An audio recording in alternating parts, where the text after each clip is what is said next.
कई बार ऐसा समय आता है, आपने ये किया तो ही फंसे, वो किया तो भी फंसे, कुछ भी ना किया तो भी फंसे।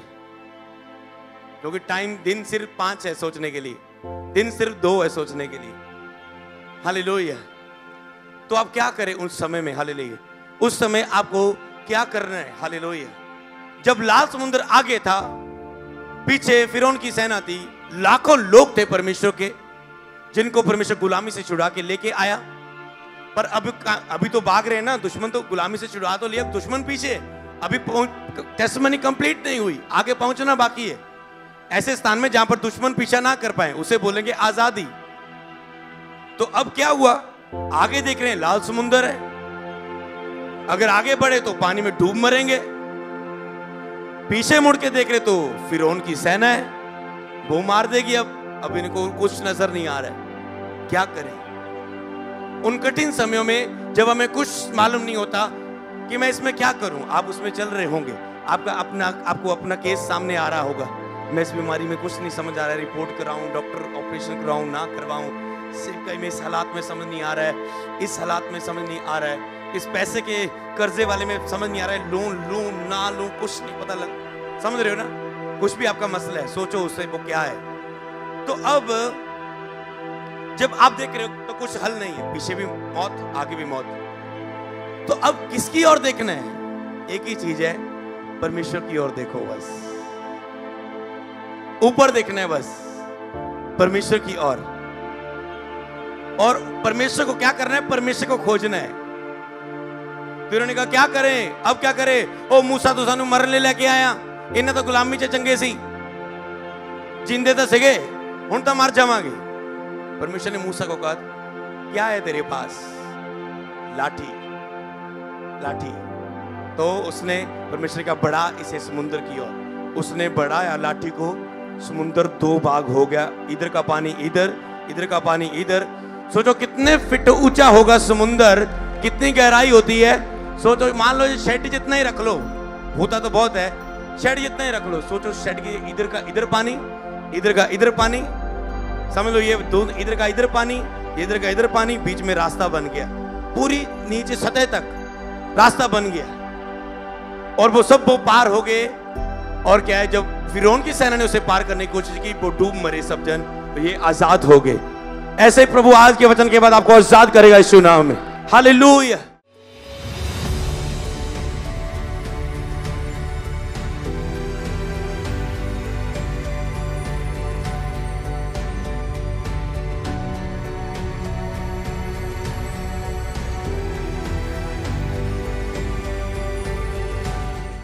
बोलो सर्वशक्तिमान परमेश्वर, आज के वचन के द्वारा मेरी मदद करें तुझे खोजने के लिए, अपनी बुलाहट को खोजने के लिए, अपनी पवित्रताई के लिए, आपको खोजने के लिए परमेश्वर, अपनी सेवकाई के लिए, आपको खोजने के लिए, उन हालातों के लिए जिनमें मुझे समझ नहीं आ रहा है मैं क्या करूं, तो उनमें मुझे मदद करें तुझे खोजने के लिए, तुझे जानने के लिए परमेश्वर। बोलो मेरी मदद करें, बोलो पवित्र आत्मा से भरने के लिए मेरी मदद करें, विश्वास में मजबूत होने के लिए पवित्र आत्मा मेरी सहायता कीजिए। आज का जो वचन का टॉपिक आप लेने वाले हो, चाहे आप सेवकाई कर रहे हो, चाहे आप डिसाइपल हो, चाहे आप सुसमाचार प्रचारक हो, चाहे आप एक बिलीवर हो, चाहे आप पहली बार चर्च में आए हो, आप सबके लिए ये वचन है। हालेलुया। आप सब चीजों का, आपकी सब बातों का हल इसी में। हालेलुया। चाहे आप इनमें से बहुत सारे वचनों को जानते हो, पर जो वचन आपका मेंटर आपको देता है, परमेश्वर की ओर से देता है, चाहे उसको आपने 1000 बार बाइबल में पढ़ा है, पर जब वो आप उनसे मिले और उन्होंने आपको दिया, वचन तो सेम था, पर ये वचन आत्मा के द्वारा था, परमेश्वर की इच्छा के अनुसार था। अब वो वचन कार्य करेगा आपकी लाइफ में। हालेलुया। तो इसीलिए हो सकता है आप ऐसे हालातों में जी रहे हो जब आपको कुछ भी समझ नहीं आ रहा है मैं क्या करूं इन हालातों में। कई वक्त आपकी लाइफ में ऐसे हालात आ जाते हैं, ऐसी परिस्थितियां आ जाती हैं, सेवकाई में आ जाती हैं, पारिवारिक लाइफ में आ जाती है, फाइनेंस में, पैसे में आ जाती है, आपकी मैरिड लाइफ में आ जाती है, आपके बच्चों के कारण ऐसी परिस्थितियां आ जाती हैं। कोई संकट आ जाता है, कोई परेशानी आ जाती है, कोई टेंशन आ जाती है, कोई पाप कब्जा कर लेता है, छूट नहीं पा रहे हो, कोई बुरी आदत लग जाती है। और उन कठिन परिस्थितियों में, उन कठिन हालातों में, जब ना तो आप आगे जा पा रहे हो, ना ही आप पीछे जा सकते हो।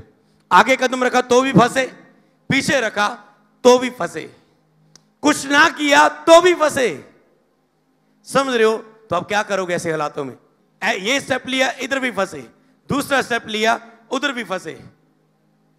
तो आपको ऐसा कार्य इंतजार करना है कि ना कुछ हटके, जो आपको दिख रहा है उससे कुछ हटके जो परमेश्वर ने प्लान रचा होता है उसको आपने प्राप्त करना होता है। तब आप अपनी लाइफ में वो चीज जो आपको नहीं दिख रही वो तब दिखेगी जब आप परमेश्वर को खोजते हो और प्राप्त करते हो, क्योंकि वो चीजें उसका हल है। दुनिया में ऐसी कोई प्रॉब्लम नहीं, कोई बात नहीं जिसका हल नहीं है। अपने पड़ोसी को बोलो, दुनिया में ऐसी कोई चीज नहीं जिसका हल नहीं है। हालेलुया। तो आत्मिक आंखों से वो दिखता है। आओ हम इस वचन की ओर बढ़े। हालेलुया। वचन के टॉपिक को लिख लो, स्क्रीन पे मिल जाएगा आपको। जब कुछ भी समझ ना आए कि क्या करना चाहिए तब क्या करें। जब कुछ भी समझ ना आए क्या करना चाहिए तब क्या करें। और ये केवल आपको आज के हालातों के लिए नहीं, ये सारी जिंदगी आपको इस वचन को अपने अंदर रखना है कि मुझे क्या करना है।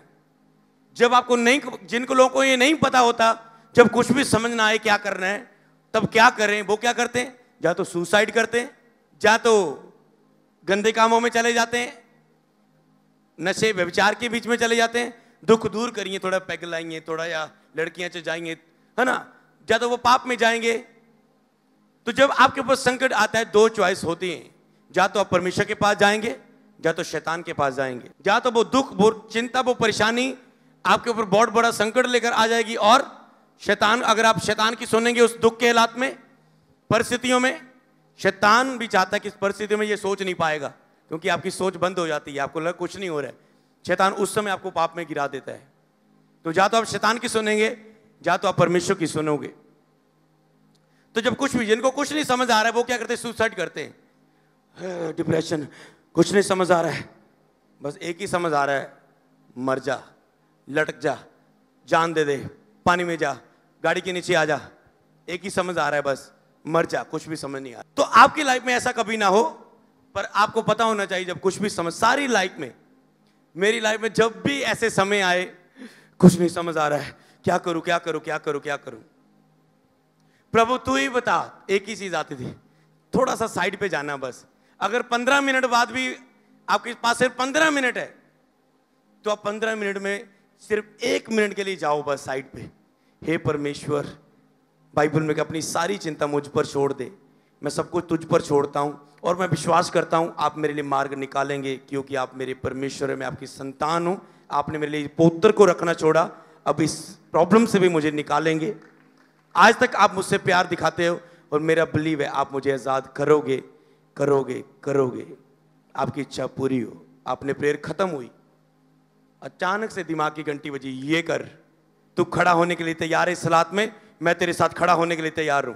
अच्छा, आपको पता चल गया मुझे अभी डिसीजन लेना है। अगर मेरी फैमिली विरोध कर रही है, अच्छा तेरी मैरिज होने वाली है, अच्छा मैरिज में ये भी चलेगा, शराब भी चलेगी, ये भी होगा, वो भी होगा। आपको पता है अगर ना की डैडी कैंसिल कर देगा सब कुछ। पर आपको पता है प्रभु ने अंदर से बोल दिया तू खड़ा होने के लिए तैयार है, मैं तेरे साथ खड़ा होने के लिए। आप कहते हैं नहीं जी, मैं मसीह मैरिज करवा रहा हूं, मेरी मैरिज में शराब नहीं चलेंगे। आप खड़े हो गए और प्रभु कहता है ठीक है, मैं भी आपके साथ खड़ा हो चुका हूं। और क्या होगा? वो आपके फादर के मन को बदल देगा, आपके रिश्तेदारों के मन को बदल देगा। हालेलुया।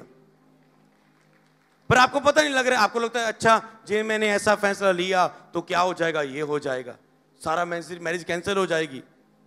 समझ गए ना? तो इसीलिए क्या है, तो प्रभु उस समय आपको समझ लेना होता है, वो शांत विश्वास के साथ आराम से छोटी प्रेयर करनी है और बिलीव करना है कि उत्तर आएगा, बिलीव करना है और फिर आनंद से जियो कि प्रभु करेगा।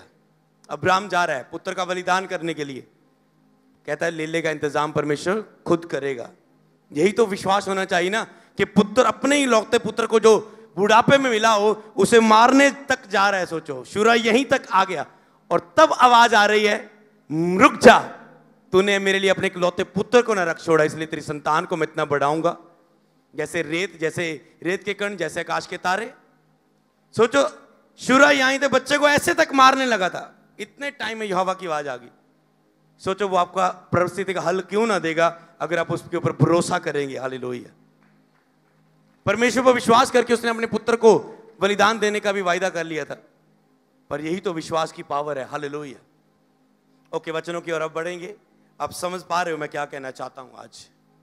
ठीक है, पहला वचन पढ़ेंगे हम। लिखे मत्ती 11:28 में लिखे, हे सब परिश्रम करने वालों और बोझ से दबे हुए लोगों, मेरे पास आओ, मैं तुम्हें आराम दूंगा, विश्राम दूंगा। तो जब आप परिश्रम, आपको कुछ समझ नहीं आ रहा है क्या करूं, कुछ तो करना ही है ना। अगर सोए रहोगे, टेंशन के मारे सो जाओगे, अरे टेंशन बहुत आ रही, नींद ही आ जाए, नींद भी नहीं आ रही, अब कुछ नहीं होगा, कर्जा बढ़ता जाएगा। अगर कुछ उसमें नहीं करोगे तो बढ़ता जाएगा, 2-3 साल तक नहीं करोगे बढ़ता जाएगा, बीमारी बढ़ती जाएगी, दुष्ट आत्मा का अटैक और बढ़ता जाएगा। करना तो है कुछ। तो कहता है बोझ से दबे लोग, अगर तू बोझ के नीचे बड़ा दबा हुआ है, ये केवल नॉन बिलीवर के लिए नहीं है। अगर सोच रहा है ये नए बंदे के लिए है, नए बंदे के लिए, इसी कई जगह ऐसे विश्वास अपनी दिमाग से मार खा जाता है। सबके लिए मैंने कहा, आज जो वचन आप सुन रहे हो सबके लिए। बोझ से दबे लोगों, मेरे पास आओ, मैं तुम्हें आराम दूंगा। तो जब आगे प्रॉब्लम पीछे प्रॉब्लम, खड़े रहे तो ही प्रॉब्लम, तो क्या करना है? जा तो शैतान के पास या परमेश्वर के पास, चुनाव आपका है। मूर्तियों के पास, बाबों के पास, चेलों के पास, तांत्रिकों के पास, पुच्छा देने वाले दे कोल जाना, जो सच्चे और जीवते परमेश्वर दे कोल चर्च विच आना, ये थाडी चॉइस है। और कहना मेरे पास आओ, मैं तुम्हें आराम दूंगा। तो परमेश्वर खुद चाहता है, अगर तेरे ऊपर संकट, तू वो आपका इंतजार कर रहा था, ये मेरे पास आए, मुंह खोले, प्रार्थना करे, पर आप नहीं आ पा रहे। अगले वचन में क्या लिखा है? क्यों कहता है वो मेरे पास आओ? मेरा जुआ अपने ऊपर उठा लो और मुझसे सीखो, क्योंकि मैं नम्र और मन में दीन हूं, और तू अपने मन में विश्राम पाओगे। सबसे पहले कहां विश्राम चाहिए होता है? ना, मन में ना। तू अपने मन में विश्राम पाओगे। कहते सब तुझे दुख के समय तुझे छोड़ रहे हैं, तेरा इनकार कर रहे हैं, कोई तेरे साथ खड़ा नहीं हो रहा है। कहते मेरे पास आओ, मेरा जुआ अपने ऊपर उठा लो और मुझसे सीखो। आज जो वचन से आप प्रभु से सीखने जा रहे हो ना, कहते मुझसे सीखो, क्योंकि मैं नम्र और मन का दीन हूं।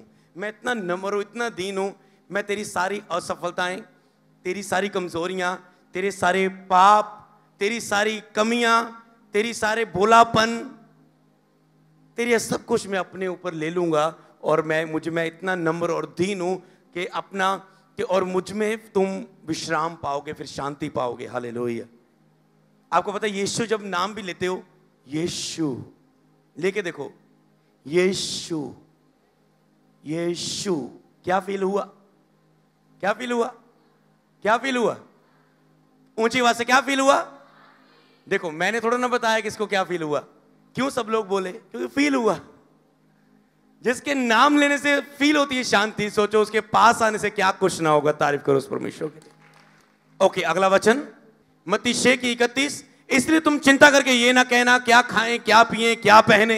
यही चिंता होती ना, क्या खाएंगे, क्या पिएंगे, क्या पहनेंगे, मैरिज कैसे होगी, बच्चों की पढ़ाई, सब क्या खाएं, क्या कहते, चिंता करके ये ना कहना। ओके, अगला वचन, क्योंकि अन्य जाति इन सब वस्तुओं की खोज में रहते हैं, और तुम्हारा स्वर्गीय पिता जानता है कि तुम इन सब वस्तुओं की आवश्यकता है। जो अन्य जाति, जो प्रभु को नहीं मानते, यीशु को नहीं मानते, संसार और दुष्ट के बस में, वो लोग इन्हीं चीज बातों की चिंता में रहते हैं, क्या खाएं, क्या पिएं। उन्हें कोई पवित्रता की चिंता नहीं, कोई संडे चर्च देने की चिंता नहीं है कि एक दिन तो भवन में जाना है, चर्च जाना है। बस सारे दिन ओवर टाइम लगा, कम कम कम कम, परिवार कम कम कम। तो उनको कहते सब इन्हीं चीजों की खोज में रहते हैं। संसार और संसार की वस्तुआं, घर बन जाए, गाड़ी आ जाए, एसी लग जाए, ये हो जाए, वो हो जाए, सब कुछ, वो इन्हीं चीजों में एक जरूरत पूरी होगी, वो अगले की धुन में लग जाएंगे। वो सब इन्हीं चीजों में कहते खोज में रहते हैं। पर कहते तुम जो मेरे पास आते हो, जो यीशु की, कितने लोग पहली बार चर्च आए, हाथ उठाएंगे। और चर्च में पहली बार आज आपने कदम रखा है, हाथ उठाओ। ओके, प्रभु कह रहे तुम जो मेरे पास आए हो, तो ध्यान से सुन लो। कहते मुझसे सीखो ना, तो कहते मुझसे ध्यान से सीख लो। तुम्हारा स्वर्गीय पिता जानता है कि तुम्हें इन सब वस्तुओं की आवश्यकता है। वो जानता है तुझे क्या देना है, कब देना है। हालेलुया।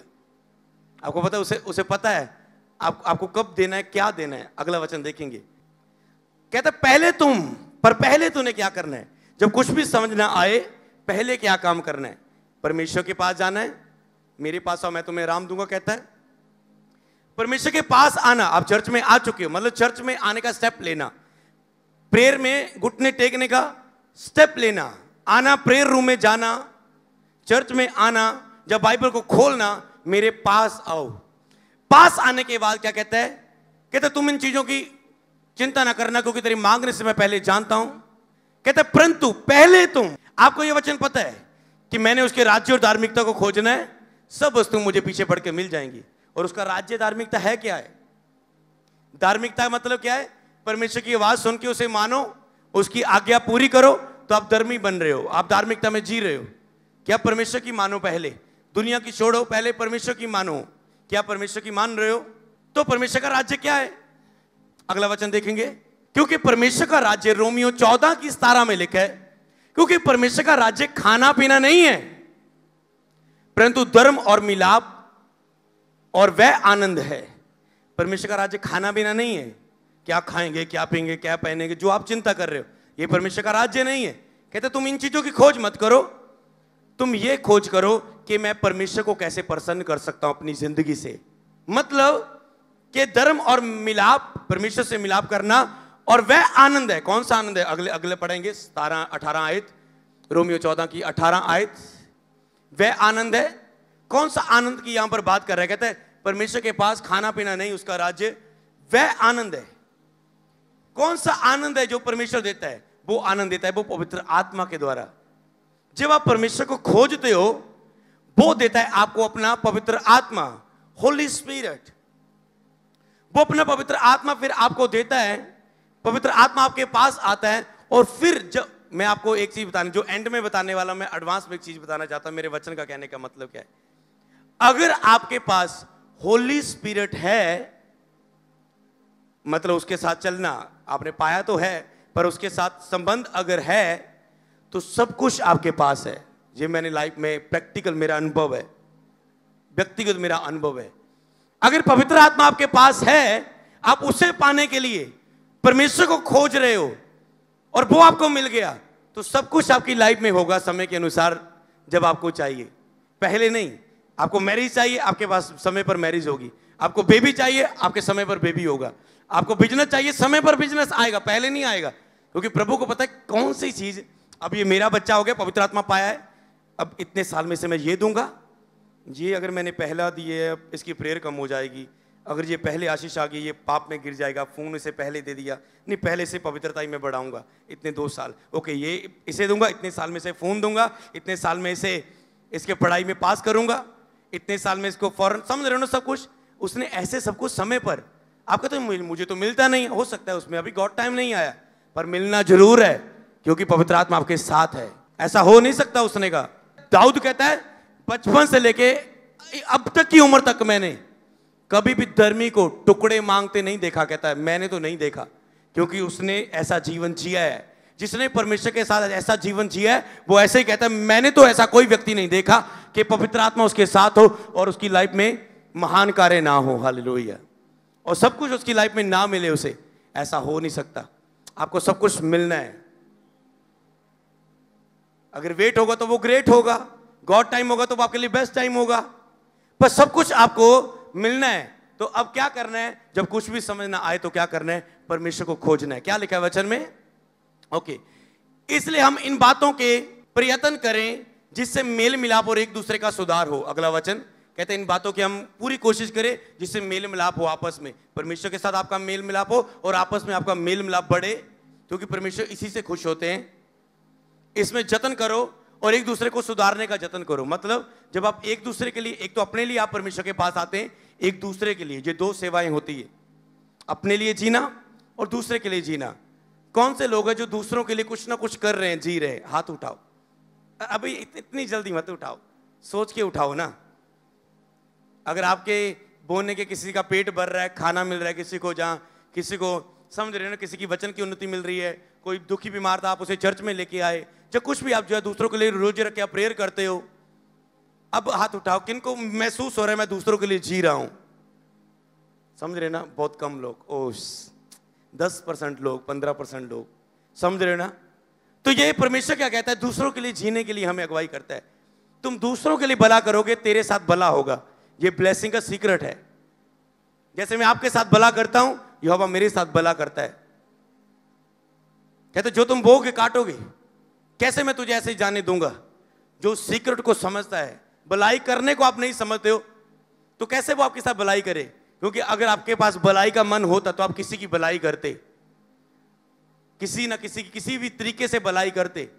भलाई का मन नहीं है तो कैसे प्रभु आपको भलाई देगा? क्योंकि आप उसकी कदर ही नहीं करोगे, क्योंकि आपको उसका भेद ही नहीं है। अगर वो आपके हृदय में होता तो आप दूसरों की भलाई करते। ओके, 37 की भजन संहिता 37 की 4 और 5। यहोवा को अपने सुख का मूल जान, वही तेरे मनोरथों को पूरा करेगा।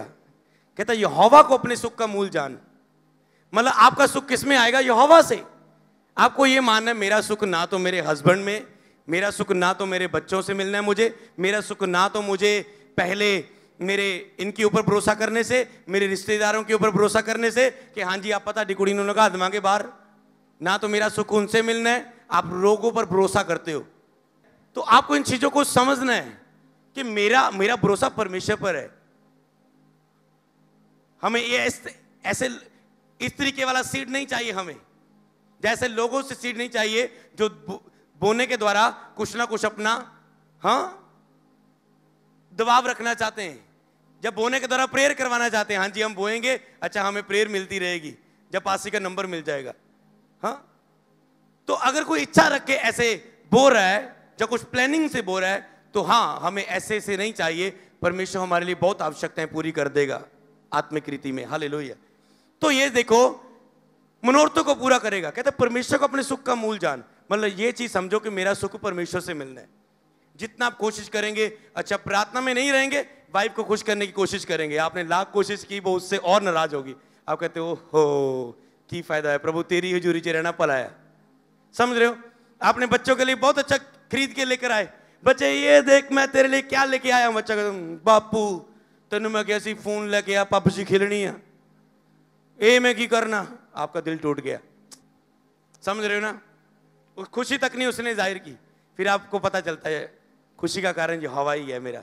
तो जब आप प्रभु को पहला स्थान देंगे, सब लोग आपसे प्यार करेंगे, कोई आपके खिलाफ नहीं खड़ा हो पाएगा, सब मार्ग सीधे होते जाएंगे। आप परमेश्वर के पीछे जाएंगे। आदम और हवा को जब परमेश्वर ने बनाया तो किसने? लेकिन आद में शब्द था, आद में पैसा नहीं था। पैसे के पीछे भागोगे, पैसा आगे आगे, आप पीछे पीछे गोड्डे शैल दे जाओगे तो सही। हाँ, आज में परमेश्वर शब्द बनाया, मतलब स्टार्टिंग में परमेश्वर था, शब्द था। अगर आप शब्द के पीछे जाएंगे, परमेश्वर को खोजेंगे, तो सब चीजें कहते हैं पीछे पड़कर मिलेंगी। अगर एक वाइफ अपने हस्बैंड को खुश करने में ज्यादा टाइम वेस्ट करेगी तो वो उतना ही दूर जाएगा। एक हस्बैंड अपनी वाइफ को ज्यादा खुश करने की कोशिश करेगा, प्रार्थना छोड़ के, भलाई छोड़ के, तो वो उससे दूर जाएगी। परमेश्वर कहता है अगर तुम मेरे पास आओगे तो तेरा हस्बैंड तेरे पीछे आएगा, तेरी वाइफ तेरे पीछे आएगी। हालेलुया। तेरे बच्चे तेरे पीछे आएंगे, जो तू पीछे पीछे भाग रहा है। मेरे बच्चे कितने गलत रास्ते ना चले जाएं, ओ ना मगर ना जाएं, ओ बुरी संगति या ओ मुंडे ना घूमी। आप बहुत भाग रहे उसके पीछे। अरे घुटने टेको, दो रोजे एक एक घंटा दूध पकड़ के रखेंगे उसे, ऐसा वो जा ही ना पाएगा बुरी संगत में। वो कहेगा मम्मी आज मैं जाना चाहता था, पता नहीं क्या हो गया, मेरा दोस्त मुझे छोड़ के चला गया। बेटा रो क्यों रहे? मेरे दोस्त आज मुझे छोड़ के चले गए। हालेलुया। मेरा दोस्त मुझसे नाराज हो गया। बुरे लोग निकल जाएंगे उनकी लाइफ से। समझ रहे हो ना? इसे बोलते परमेश्वर पर निर्भर होना। तो आज से समझ रहे हो, यहोवा को अपने सुख का मूल जान, क्योंकि वही तेरे मनोरथों को पूरा करेगा। आपकी कल्पना, आपके मनोरथ, आपकी इच्छाएं वही पूरा करेगा। आज से बिलीव करो, यहोवा ही मेरा सब कुछ पूरा करेगा। मनुष्यों पर भरोसा मत करो, लेकिन श्रापित है जो मनुष्यों पर भरोसा करता है। ठीक है जी, आप कुड़ी ब्याह नहीं है जी, ब्याह तो चर्च जान दोगे? हाँ जी दोगे जी, जा चर्च जान देंगे। आप कितने रोकेंगे? मैरिज हुई अगले दिन ही चर्च आना बंद। हाँ, क्या मनुष्यों पर भरोसा रखा, उनकी बातों पर आ गए। पर अगर आप परमेश्वर पर भरोसा रखें, वेट करें, इंतजार करें, तो जब परमेश्वर आपको आशीष देगा, वो सब कुछ कंप्लीट करके आपको देगा। उसमें दुख नहीं मिलाता, बाइबल में लिखा है। शैतान आशीष में दुख मिलाता है, यहोवा उसमें दुख नहीं मिलाता। जब वो देता है तो ऐसा देता है कि कोई उसे छीन नहीं पाता। फिर अपने मार्ग की चिंता जो हवा पर छोड़ दो, क्योंकि उस पर भरोसा रखो, वही पूरा करेगा। अपने मार्ग की सारी चिंता जो हवा पर छोड़ दो। जब कुछ भी समझ ना आए, जो हवा पर छोड़ दो, मतलब खुद प्रेयर में जाओ, उससे खोजो प्रार्थना में जाके, वो सब तेरी चीजें के पूरा करेगा। अगला वचन देखेंगे हम, यहोवा के सामने चुपचाप रह। ओके, भजन संहिता 37 को हम थोड़ा सा कुछ वचनों को पढ़ेंगे। 37 की 7 में, यहोवा के सामने चुपचाप रह और धीरज से उसका आसरा रख, धीरज से उस पर भरोसा रख, आसरा रख। उस मनुष्य के कारण मत कुढ़ जिसके काम सफल होते हैं और वह बुरी चुक्तियां निकालता है। यहोवा के सामने चुपचाप रहो, बुड़बुड़ाओ मत, कुड़कुड़ाओ मत, मेरा ये नहीं हो रहा, वो नहीं हो रहा। वो सब कुछ करेगा पूरा टाइम है। जैसे एक बहन कह रही थी, ओ मेरा गुट्ठा, मैं क्या प्रभु तेनू मानती भी है, गुट्ठा मेरा फिर नहीं सही होया। प्रभु ने अज सही करना सीगा और दिखाना सी मैं कि जिहड़ी मांसपेशियां हुंदी है पहला उच्च भी मैं ठीक कर सकदा लोकां नूं। समझ रहे हो ना? एक लाजर जिंदा जिंदा था, अभी ठीक है, बीमार है। यीशु को खबर तो तभी पता चल गई थी जब बीमार है। यीशु कहता है कोई बात नहीं, मरने दो इसे, बीमार चंगा हो गया, छोटी गवाही बनेगी, मुर्दे को जिंदा करेगा तब इनकी आंखें खुलेगी, मैं सब कुछ कर सकता हूं। समझ रहे ना? प्रेम करता है उससे, और उसे पता है मैं से पूर्ण था और जीवन सब मेरे पास है। हालेलुया। तो उस मनुष्य के कारण मत कुड़ जिसके काम सफल होते। कई बार शैतान कहता है ओदे कारण कुड़, देख ओदी कुड़ी इंग्लैंड चलेगी, तेरे सारे नाल दे फ्रेंड कनेडा बैठे, अमेरिका बैठे ने, कोठी पा ली, एदा ब्याह हो गया, बच्चा हो गया, तेरा कुछ नहीं बनया। तो ये परमेश्वर कहता है उस मनुष्य के कारण मत कुड़ जिसके काम सफल होते हैं और वह बुरी जुक्तियां निकालता है। वो बुरी जुक्तियां से उसके काम सफल हो जाते, क्योंकि वो शैतान को खुश करता है। देख अज मैं लड़की छिड़ी, शैतान कम बढ़ना चाहिए। बाबा जी देख अज मैं 5 बोतल चढ़ाइया, अज कम बढ़ना चाहिए। समझ रहे ना? देख मैं अज 10 सिगरेट पीती, अज मेरा होना चाहिए कम। समझ रहे ना? लोग शैतान की इच्छा पूरी कर रहे हैं, शैतान उन्हें देता है, क्योंकि शैतान के पास इतना धन है ना। यीशु के पास आके कहता है मेरे सामने झुक जा, देख जो सब अधिकार मेरे पास है, मेरे सामने झुक जा, मैं ये तुझे दे दूंगा सब कुछ, ऐशो राम, पता नहीं क्या क्या दिखाया होगा उसमें, जो स्क्रीन दिखाई होगी उस। यीशु कहते हैं तो अपने प्रभु अपने परमेश्वर को ही प्रणाम कर, केवल उसी की उपासना कर। शैतान भाग के चला गया उसके सामने से। तो आपके पास अगर ये वचन हो गए ना, तो आप उसको जवाब देंगे। शैतान जो भजन संहिता 73 में लिखा है कि जो आज दाऊद कहता है दुष्ट बंदा ब्लेस हो रहा है, मैं धर्मी पवित्रता में चल रहा हूं, मेरे साथ बुरा हो रहा है, मेरी लाइफ में इतनी डिले क्यों है, कितना का चलूं और पवित्रता में, कितना का और वेट करूं मैरिज में, कितना का और बैठूंगा, क्या मेरा भविष्य है, क्या मेरा स्टैंड है, क्या मेरा फ्यूचर है। लोग अपना फ्यूचर देखते हैं। अच्छा मैं सेवकाई करूंगा तो मेरा फ्यूचर क्या है? अगर ये सोच के करोगे तो कभी नहीं पास होगे सेवकाई में। चेले तो कह रहे हम तो सब कुछ छोड़ के प्रभु तेरे पीछे हो लिए, फ्यूचर की चिंता नहीं की। प्रभु कहता है ऐसा हो नहीं सकता, जिसने सब कुछ छोड़ा है मेरे सुसमाचार के लिए और मेरे लिए, सब कुछ छोड़ दिया, माता पिता भाई बच्चे सब कुछ छोड़ दिया, इस युग में 100 गुना और आने वाले जीवन में अनंत जीवन ना पाए, तो अब और क्या चाहिए? पर वो आपके टाइम से नहीं देगा। वो प्रभु 5 साल हो गए हजे तक नहीं होया, फिर बस चुप करके बैठे रहो। इसीलिए भजन साहित्य में लिखा यहोवा के सामने चुपचाप बैठा रहे, धीरज से उसकी प्रतीक्षा कर। तो कहता है दाऊद को नहीं समझ आई, दुष्ट बंदा ब्लेस हो रहा है। फिर प्रभु ने उससे बात की जब वो प्रभु की हजूरी में गया। लेकिन ना प्रभु की हजूरी में जाना मेरे लिए भला है। लास्ट में लिखा है तवहीतर जुबूर में यहोवा के सन्मुख जाना मेरे लिए भला है। फिर उसने क्यों कहा भला? क्योंकि जब वो परमेश्वर की हजूरी में गया तो उसने जाना, इधर लिस्ट लिखी हुई थी पूरी कि जो दुष्ट आए तो ब्लेस होता है, देख रहा है शैतान उसे दे रहा है और फंसा रहा है। जैसे मैंने एक दुष्ट आत्मा निकाली, दुष्ट आत्मा कहती पहले हम लोगों को जादू टूना करने के लिए पकड़ लेते हैं और बाद में हम वो छोड़ नहीं पाता, बाद में हम उसे दुख देते हैं उस व्यक्ति को, वो चाके भी अब बैक नहीं जा पाता। हालेलुया। तो इसी तरह शैतान देता है और बाद में उनका इतना बारिश आएगी, आंधी आएगी, पैरालाइज होगा, अटैक होगा, सब कुछ खत्म होगा, पकड़ा जाएगा। समझ रहे हो ना? सब कुछ खत्म होगा। पर कहते हैं जब मैंने जाना कि वो दुष्ट के साथ ऐसा होगा, पर धर्मी की आशीष, धर्मी की आशीष बनी रहती है। क्योंकि याद रखो अन्य जाति और आपकी आशीष में बहुत फर्क है। अन्य जाति को अपने तरीके से कभी मत देखो। अरे जमीन आसमान का फर्क है, बाइबल में लिखा है। अन्य जातियों के साथ आसमानी जुए में, संसार के साथ मित्रता, परमेश्वर से बैर, उनके साथ संगति मत करो। उनमें से तो तुझे प्रभु ने चुना है, तू अभी भी उनकी तरह की आशीष मांग रहा है। भजन संहिता 37 की 16 से लेकर 23 तक, धर्मी का थोड़ा सा धन दुष्टों के बहुत धन से उत्तम है। आपके पास थोड़ा सा धन है ना, दुष्टों के बहुत धन से वो उत्तम है। थोड़ा सा धन है, उसके साथ हजूरी है, प्रेजेंस है, प्रेयर कर पा रहे हो, रोजे रख पा रहे हो, चर्च जा पा रहे हो, वेडनेसडे चर्च आ पा रहे हो, जिस उस जॉब के साथ, दुष्टों के वो बहुत धन से उत्तम है। अगर आज नहीं पता चल रहा है, कल पता लग जाएगा, अगर आपकी सच्ची धार्मिकता हुई। हालेलुया। तो धर्मी का थोड़ा धन दूसरे बहुत धन से उत्तम है। मनुष्य की गति यहोवा की ओर से होती, चाहे वह दृढ़ होती है, चाहे उसके चलन से वह प्रसन्न होता है। जो आपकी गति है, जब आपने पवित्र आत्मा पाया परमेश्वर के हाथ में, मतलब राइट टाइम पर कब आपको क्या देना है, सब कुछ परमेश्वर को पता है। सब कुछ सेवकाई में सब कुछ पता है, क्या प्लान है उसकी, आपकी सेवकाई के लिए, चाहे आपको नहीं पता दिख रहा है, सब कुछ उसे पता है। बहुत उत्तम कल्पनाएं बनाई हुई है उसने, और उसके चलन से वह प्रसन्न होता है। हाँ, अगला वचन क्या है? 37 की 24 में भजन संहिता, चाहे वह गिर भी जाए तो भी पड़ा नहीं रह जाएगा, क्योंकि यहोवा उसका हाथ थामे रहता है। उसने ये तक भी बताया कि अगर तेरी गति मेरे हाथ में है, आप कहते हैं अच्छा मैं हाथ में, फिर मैं व्यभिचार में क्यों?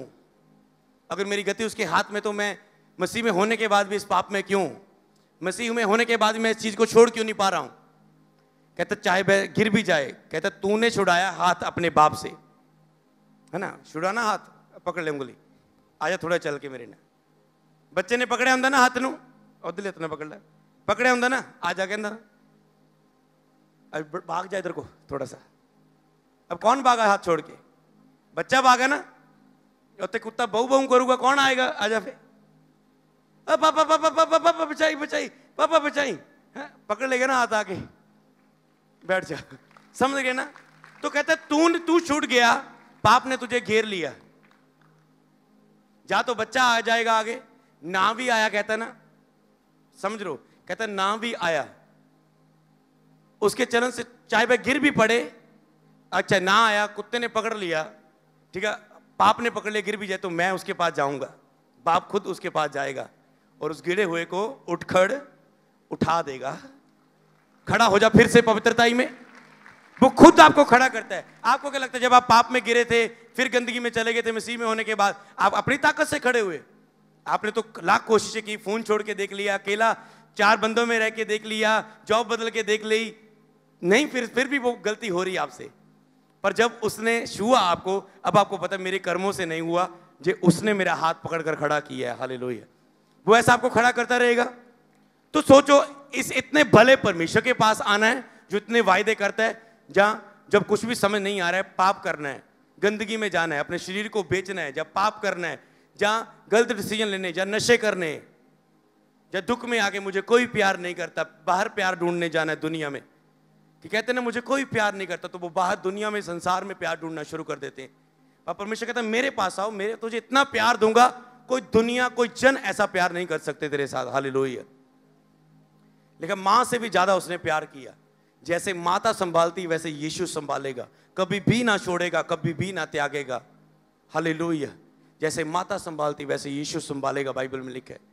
मैं लड़कपन से लेकर बुढ़ापे तक देखता आया हूं, परंतु ना तो कभी धर्मी को त्यागा हुआ और ना उसके वंश को टुकड़े मांगते देखा। कहता है दाऊद ने बताया, कहता है मैंने बचपन से लेके बुढ़ापे तक देखा, कहते मैंने धर्मी को कभी भी टुकड़े मांगते नहीं देखा। तो अगर आप खड़े हो सकते हैं, आज आप खड़े हो, कुछ भी नहीं मिल रहा है, फिर भी एक परीक्षा का टाइम हो सकता है, पर हमेशा नहीं। हालेलुया। तो उसको कहते हैं धर्मी को मैंने टुकड़े मांगे। इसका मतलब धार्मिकता में थोड़ी कम है, राज्य और धार्मिकता की खोज थोड़ी कम कर रहे हो आप। एक संडे जा रहे हो, 3 संडे छुट्टी कर रहे हो, आप कह रहे तूने तो कहा धर्मी को टुकड़े मांगते नहीं देखा।